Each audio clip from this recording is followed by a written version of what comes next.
오늘 주일 예배는 죄의 증가, 의의 증가라는 제목으로 잠깐 시간 은혜를 나누고자 합니다. 여러분, 증가라는 말의 뜻이 무엇이지요? 사전에 보면 어떤 사람의 죄나 허물을 다른 사람에게 덮어 씌우는 것, 이렇게 되어 있습니다. 이런 맥락에서 죄의 증가라고 하는 것이 도대체 무엇이냐? 아담의 죄가 그의 후손들에게 유전되는 것, 전가되는 것, 또 성도의 죄가 예수 그리스도께 전가되는 게 이것이 죄의 증가라는 것입니다. 그러면 의의 증가라는 것이 무엇인가? 예수 그리스도의 의가 그를 믿는 자들에게 전가되는 것, 이게 의의 증가라는 것입니다. 그러니까 어느 누구든지 예수님을 믿기만 하면 내 죄가 예수님께 전가되고 또 동시에 예수님의 의가 나에게 전가된다는 것이죠. 그래서 나는 하나님 앞에서 단 한 번도 죄를 지은 적이 없는, 죄가 무엇인지조차 모르는 의인이 된다는 것입니다. 방금 우리는 로마서를 읽었는데 로마서의 주제가 무엇인가? 신학적 용어로 칭의거든요. 그러면 칭의가 무엇인가? 한자어로 일컬을 칭 의로울 의인데 칭의가 도대체 무엇인가? 하나님 앞에 의인으로 인정받는 것을 말합니다. 그래서 칭의의 원리, 곧 하나님 앞에 의인으로 인정받는 원리에 대해서, 이 깊은 성서적 원리에 대해서 알고 싶다면 반드시 로마서를 찬찬히 읽어보셔야 한다는 것이죠. 칭의의 원리를 요약해서 설명하면 다음과 같습니다.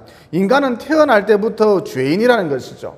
즉 모든 인간은 자신의 의지와 상관없이 아담으로부터 원죄라는 것을 물려받아서 죄의 신분으로 태어난다는 것입니다. 그러나 두 번째 아담으로 오신 예수님을 믿으면, 예수님을 믿기만 하면 내 죄가 예수님께 전가되고 또 동시에 예수님의 의가 나에게 전가되어 나는 의인이 된다는 것이죠. 이를 좀 더 구체적으로 살펴보도록 하겠습니다. 로마서 5장 12절에 보면 이런 말씀이 나오죠. 그러므로 한 사람으로 말미암아 죄가 세상에 들어오고 죄로 말미암아 사망이 들어왔느니라. 여러분, 한 사람으로 말미암아 죄가 세상에 들어왔다 그러셨는데 여기서 한 사람이란 누구일까요? 바로 인류의 최초의 조상, 인류 최초의 지조 아담이라는 것입니다. 그러면 아담이 어떤 죄를 지었나요? 하나님이 선악과를 먹지 말라 그러셨죠. 그런데 그것을 따먹었다는 것입니다. 그것을 먹으면, 선악과를 먹으면 반드시 죽으리라, 선악과를 먹으면 정령 죽으리라 그러셨는데도 겁도 없이 따먹었다는 것입니다. 어쨌든 하나님께서 아담을 보고 선악과 따먹지 말라, 손대지 말라 그러셨는데 이 하나님의 명령을 신학적인 용어로 행위궤약이라 그러거든요. 즉 하나님께서 아담에게 요구한 행위는 단 하나뿐이었다는 것이죠. 선악과 따먹지 말라, 이것 하나뿐이었다는 것입니다. 따라서 아담이 선악과를 따먹지 않으면 하나님과 맺은 행위 계약을 온전히 지키는 셈이 되는 것이죠. 그러나 안타깝게도 아담은 선악과를 따먹지 말라, 이 하나님의 계명을 지키지 못했다는 것입니다. 이어 그 결과 아담은 인류 최초의 범죄자가 되었고 또 아담, 이 한 사람의 범죄로 말미암아서 이 세상에 죄가 들어오게 된 것이죠. 그리고 충격적인 것은 이 아담의 범죄로 말미암아서 모든 인간이, 모든 사람이 죄인이 되었다는 사실입니다. 즉 아담의 죄가 후손들에게 유전되어서 전가되어서 모든 인간이 죄인이 되었다는 것이죠. 여러분, 하나님께서 아담에게 요구하신 것은 너무 쉽고 간단한 것이었습니다. 즉 아담은 단지 선악과만 따먹지 않으면 된다는 것이죠. 그런데 안타깝게도 선악과 따먹어도 안 죽는다, 그거 손대도 멀쩡하다, 오히려 눈이 밝아져서 초월적인 지혜가 생겨서 너희들이 하나님같이 된다, 이런 사단의 유혹에 넘어가, 꾀임에 넘어가서 그만 선악과를 따먹고 말았던 것이죠. 이렇게 하나님의 명령에 불순종하여 아담이 선악과를 따먹은 죄를 신학적인 용어로 원죄라 그러거든요. 그러니까 원죄가 도대체 무엇이냐? 근본이 되는 죄로서 모든 죄의 시작, 모든 죄의 뿌리가 되는 죄를 말하는 것입니다. 그리고 이 원죄가 사람들에게 대대로 유전되어서 전가되어서 모든 인간은 죄로 오염된 채로 태어나고, 이렇게 태어나니까, 죄범벅이 된 채로 태어나니까, 죄로 오염된 채로 태어나니까 자동적으로 평생을 살아가면서 온갖 죄를 짓게 된다는 것입니다. 이 죄를 신학적인 용어로 좌생죄라 그러죠. 그래서 정리해보면 이렇습니다. 아담이 죄를 짓기 전에는 이 세상에는 죄라는 것이 들어오지 않았다는 것이죠. 바꾸어 말하에 아담이 죄를 짓지 않았다면, 선악과를 따먹지 않았다면 이 세상에는 죄라는 것이 들어오지 않았을 것이고, 이어 이 세상에 죄가 들어오지 않았다면 죄의 부산물이라고 할 수 있는, 죄의 결과물이라고 할 수 있는 시험, 고통, 질병, 환난, 사망 같은 것도 없다는 것입니다. 따라서 지금까지 말씀의 포인트가 무엇이냐? 아담, 이 한 사람으로 말미암아서, 이 한 사람 때문에 이 세상에 죄라는 것이 들어왔다. 또 죄의 결과물인 사망이 생겨났다는 것입니다. 그 다음 앞서 말씀드렸다시피 아담의 죄가 그 후손들에게 그대로 유전되어 전가되어서 모든 인간은 죄인이 되었다는 것입니다. 여러분, 우리는 아담을 본 적도 없고 만난 적도 없지요. 또 아담이 누군지도 잘 모른다는 것입니다. 그런데 왜 우리가 아담의 죄 때문에 고통받아야 하고 심지어 죄값으로 죽어야만 할까요? 결론부터 말하자면 그것은 아담의 죄가 우리에게 유전되었기 때문입니다. 아담의 죄가 우리에게 전가되었기 때문인 것이죠. 여러분, 죄의 전가 교리를 이해하려면 대표성의 원리를 떠올리면 쉽게 이해할 수가 있습니다. 그러니까 인류 최초의 조상 아담이 모든 인간을 대표해서 하나님과 계약을 맺은 것이죠. 그러므로 아담의 후손으로 태어난 모든 인간은, 저와 여러분을 포함하여서 아담의 후손으로 태어난 모든 인간은 하나님과 아담 사이에 맺어진 계약에 자동적으로 참여하게 되는 것입니다. 더 쉽게 예를 든다면 대한민국의 대통령이 외국과 어떤 조약을 체결할 경우 이때 대통령은 대한민국을 대표해서 조약을 체결하는 것이기 때문에 모든 국민은 자동적으로 이 조약에 참여하게 되는 것이죠. 그래서 나는 이런 조약을 체결한 후 한참 뒤에 태어났어, 나는 이런 조약이 있는 줄도 몰랐어, 이렇게 말한다 할지라도 나는 이 조약에 영향을 받는다는 것입니다. 즉 조약 체결에 따른 이익도 누리고 조약 체결에 따른 의무도 지켜야 한다는 것입니다. 그러니까 무슨 얘기냐 하면 죄의 전가 원리도 이와 똑같다는 것입니다. 즉 아담이 인류를 대표했기 때문에 아담의 후손으로 태어난 모든 인간은 자동적으로 아담의 행위와 죄가를 승계받게 된다는 것이죠. 이어 이 전가 교리는 세 단계로 나누어질 수가 있습니다. 첫째로 죄가 전가되는 단계입니다. 즉 아담의 죄가 그 후손에게 전가되어 모든 인간이 죄인이 되었다는 것이죠. 이때 심판도 같이 전가됩니다. 둘째로 우리의 죄가 예수님께 전가되는 단계인 것이죠. 즉 예수님께서 우리 죄를 짊어지시고 우리의 죄값으로 십자가에 못 박혀 돌아가셨기 때문에 예수님을 믿기만 하면 어느 누구든지 자신이 지은 죄가 예수님께 전가된다는 것입니다. 셋째로 예수님의 의가 우리에게 전가되는 단계인 것이죠. 즉 방금 전 말씀드렸다시피 예수님께서 내 죄를 짊어지시고 십자가에서 돌아가셨다, 이 역사적 사실을 믿기만 하면 어느 누구든지 남녀노소 빈부귀천을 막론하고 예수님께서 내 죄를 짊어지시고 십자가에서 돌아가셨다, 이 역사적 사실, 명명백백한 역사적 사실을 믿기만 하면 예수님의 그 의가 나에게 고스란히 전가되어서 나는 하나님 앞에서 의인이 된다는 것입니다. 다시 본론으로 돌아와서 아직도 아담의 죄가 나에게 전가되었다라는 이 전가 교리가 부당하다고 생각을 하십니까? 여러분, 우리가 분명히 알아야 할 것은 인간은 주어진 존재라는 것이죠. 그러니까 정작 중요한 일이나 중요한 사건은 내 뜻, 내 의지로 결정되는 게 아니라는 것입니다. 그러니까 가령 예를 들어서 내가 남자로 태어나고 싶어서 남자로 태어난 것도 아니요, 여자로 태어나고 싶어서 여자로 태어난 것도 아니라는 것이죠. 또 내가 황인종으로 태어나고 싶어서 황인종으로 태어난 것도 아니요, 흑인으로 혹은 백인으로 태어나고 싶어서 흑인 혹은 백인으로 태어난 게 아니라는 것입니다. 또 내가 부자 부모 밑에서 태어나고 싶어서 재벌 가문에 태어난 것도 아니요, 가난한 부모 밑에서 태어나고 싶어서 생활보호 대상자 가정에 태어난 것도 아니라는 것이죠. 또 내가 대한민국에 태어나고 싶어서 대한민국에 태어난 것도 아니요, 미국에 태어나고 싶어서 미국에 태어난 것도 아니라는 것이죠. 또 김씨, 이씨, 하씨, 정씨, 박씨, 소씨, 이렇게 자기 성조차도 자기가 결정한 것이 아니라는 것입니다. 여러분, 이와 같이 인간이란 주어진 존재라는 것입니다. 그러니까 나는 원하지 않았지만 내게 주어지기를, 아담의 범죄가 유전되어 전가되어 나는 꼼짝없이 죄인이 되었다는 것이죠. 그러므로 인간이란 도대체 무엇이냐? 죄인 그 이상도 아니고 죄인 그 이하도 아니다는 것입니다. 대통령으로 비롯하여 일반 범인에 이르기까지 인간이란 도대체 무엇이냐? 죄인 그 이상도 아니고 죄인 그 이하도 아니다. 따라서 인간이란 구원이 절대적으로 필요한 존재다. 이런 정확한 인간론을 가지고 사셔서, 성경에 입각한 정확한 인간론을 가지고 사셔서 남은 여생 할 수만 있으면 많은 사람들을 구원의 방주인 교회로 인도하는 참으로 의미 있는 날들 보내시기를 예수님 이름으로 진심으로 축원을 드립니다. 이어 좀 더 구체적으로 의의 증가에 대해서 살펴보겠습니다. 즉 예수님의 의가 나에게 옮겨지는 것을 말하지요. 그러면 내 죄가 어떻게 예수님께 증가되고 동시에 예수님의 의가 어떻게 나에게 증가되는가? 이것은 구약시대 제사 원리를 보면 쉽게 이해할 수가 있습니다. 여러분, 죄의 값은 무엇이죠? 죄의 대가는 무엇이죠? 죄의 결과물은 무엇이죠? 사망이죠. 따라서 죄의 굴리에 갇혀 있는 모든 인간은 필연적으로 죽게 되어 있다는 것입니다.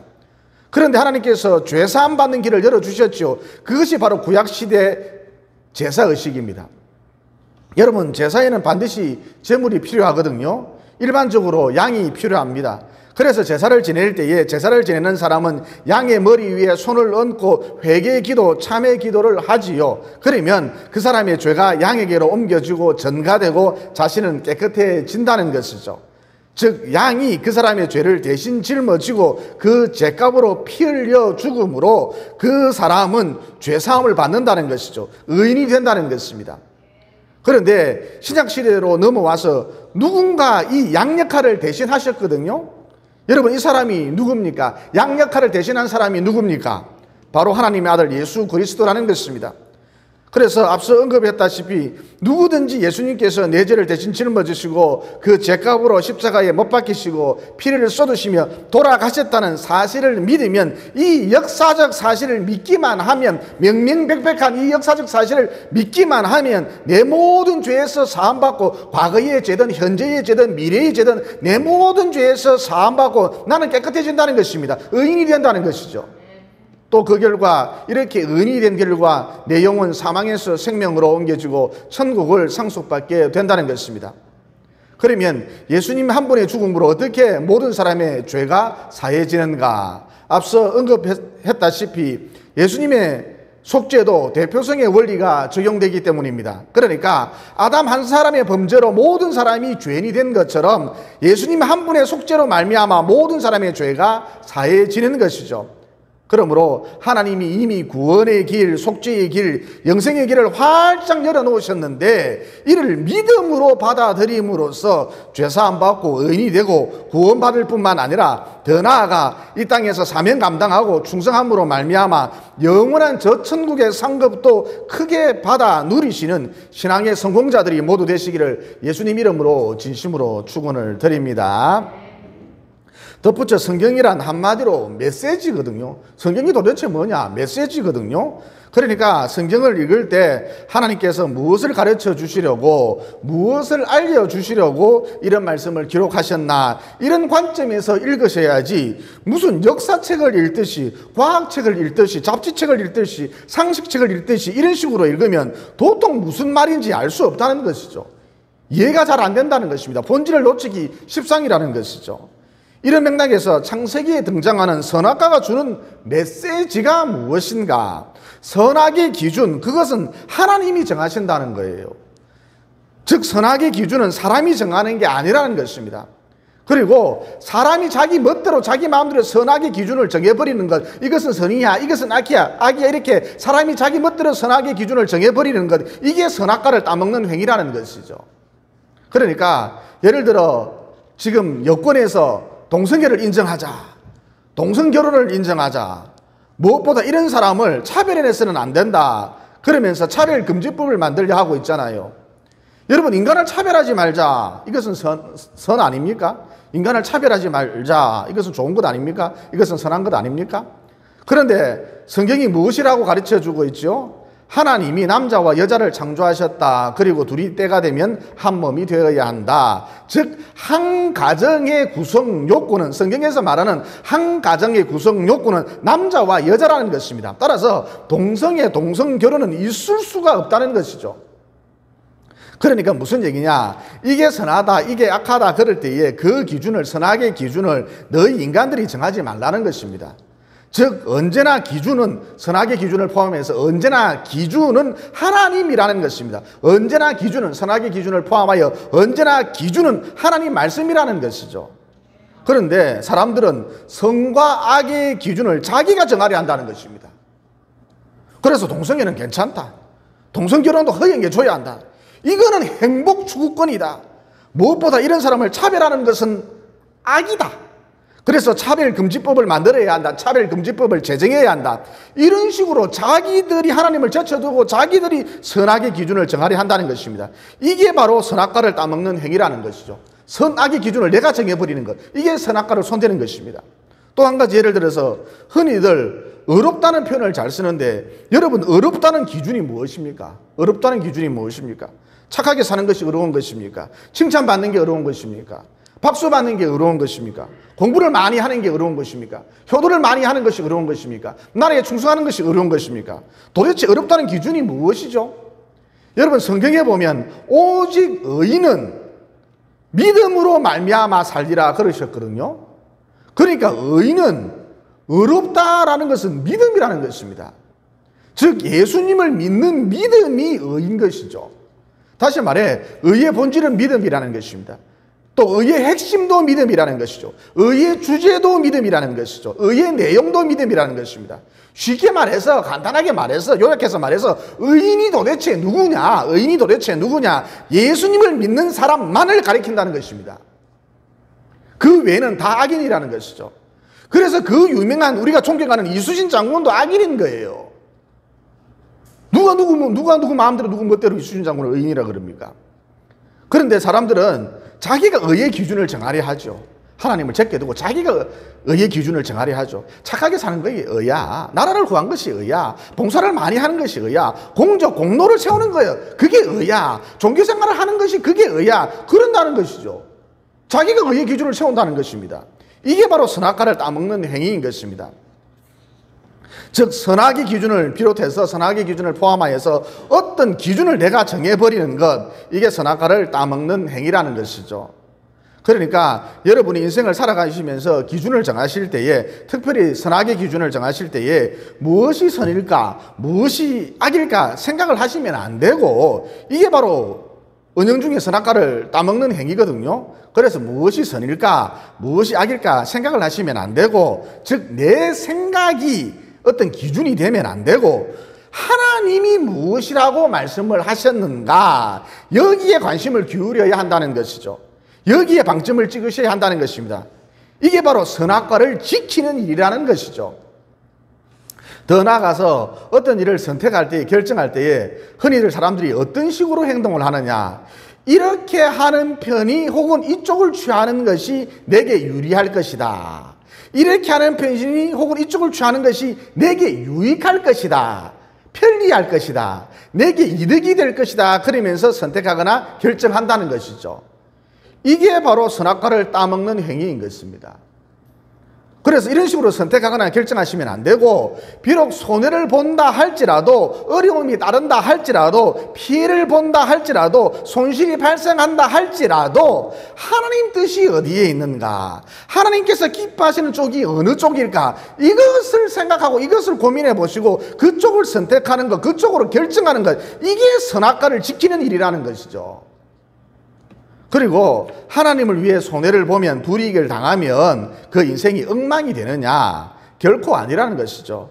여러분 아브라함이 메소포타미아 문명권을 떠나서, 오늘날로 치면 강남을 떠나서 평당 수천만 원 하는 곳을 떠나서 가나안 땅으로, 즉 깡촌으로 평당 10원 하는 곳으로 갔잖아요. 왜? 아브라함이 도대체 왜 이렇게 했느냐? 이게 하나님 뜻이니까, 이게 하나님께서 기뻐하시는 쪽이니까. 그러니까 선택과 결정, 그 기준이 자기 생각이 아니라는 거예요. 자기 편리, 자기 이익이 아니라는 것입니다. 어쨌든 성경에 보면 아브라함이 이동하는 그 과정 속에서, 메소포타미아에서 가나안으로 이정하는 그 과정 속에서 아브라함의 재산이 풍족해졌다 그랬습니다. 즉 금과 은과 가축이 풍성해졌고 하인도 많이 늘어났던 것이죠. 더 나아가 그는 족장시대에 족장이 되었고 이스라엘의 지조가 되었으며 급기야 믿음의 조상까지 되었습니다. 예수님도 아브라함의 후손 아닙니까? 그러니까 하나님이 기뻐하시는 쪽으로 선택하니까, 내 생각이 아니고 내 이익이 아니고 내 편리가 아니고 하나님께서 기뻐하시는 쪽으로 선택하니까, 결정하니까 가장 안전한 삶, 가장 완벽한 삶, 풍족한 삶이 펼쳐지더라는 것입니다. 그림과 같은 삶이, 풍경과 같은 삶이 내게 펼쳐지더라는 것입니다. 그러므로 무슨 일을 하시든지 하나님을 기준 삼으시고 하나님이 기뻐하시는 쪽으로 선택하거나 결정하셔서, 다른 말로 선악과를 지키는 삶을 사셔서 남은 여생 가장 안전한 삶, 완벽한 삶, 풍족한 삶을 사시다가 우리 하나님과 영원히 함께 하시기를 예수님 이름으로 진심으로 축원을 드립니다. 기도드리겠습니다.